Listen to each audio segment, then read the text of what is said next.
यहोशू की कहानी बाइबल के अनुसार कहानी बाइबल के यहोशू की पुस्तक पर आधारित है। यह हमें सिखाती है कि कैसे यहोशू ने परमेश्वर पर विश्वास रखा और उसकी अगुवाई में विजयी हुआ। मूसा के बाद यहोशू बना इस्राएल का अगुआ। मिस्र से निकलने के बाद इस्राएली 40 साल तक जंगल में भटकते रहे।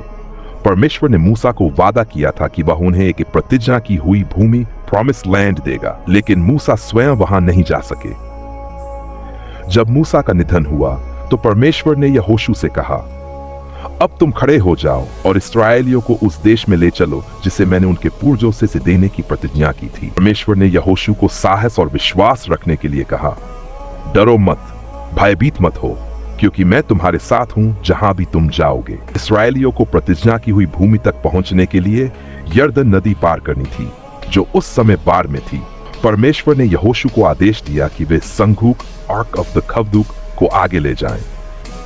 जैसे ही याजकों ने संदूक को लेकर नदी में कदम रखा, पानी रुक गया और इस्राएली सूखी भूमि पर चलकर पार हो गए। यह चमत्कार ऐसा ही था जैसा मूसा के समय लाल सागर के साथ हुआ था। इस्राएलियों के सामने पहला बड़ा शहर था जो बहुत मजबूत दीवारों से घिरा हुआ था।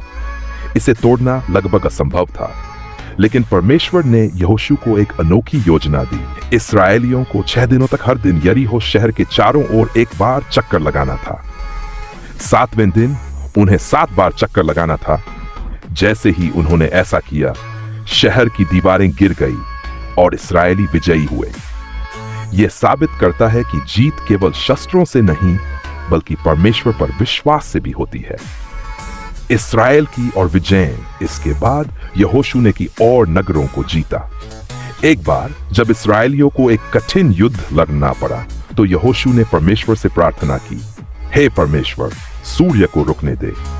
यहोशू परमेश्वर ने यह चमत्कार किया। सूर्य और चंद्रमा रुक गए जब तक कि इस्राएल की सेना ने अपने शत्रुओं को पूरी तरह पराजित नहीं। नेतृत्व में इस्राएली पूरी प्रतिज्ञा की हुई भूमि पर अधिकार कर चुके थे। वाह! यहोशू का अंतिम संदेश। जब यहोशू बहुत वृद्ध हो गए तो उन्होंने इस्राएलियों को याद दिलाया कि उनकी जीत केवल परमेश्वर की कृपा से हुई थी। उन्होंने उन्हें चेतावनी दी कि वे किसी अन्य देवता की पूजा न करें और कहा, तुम जिसे चाहो उसकी सेवा कर सकते हो, लेकिन मैं और मेरा परिवार केवल परमेश्वर की सेवा करेंगे। इसके बाद यहोशू की मृत्यु हो गई और उन्हें बड़े सम्मान के साथ दफनाया गया।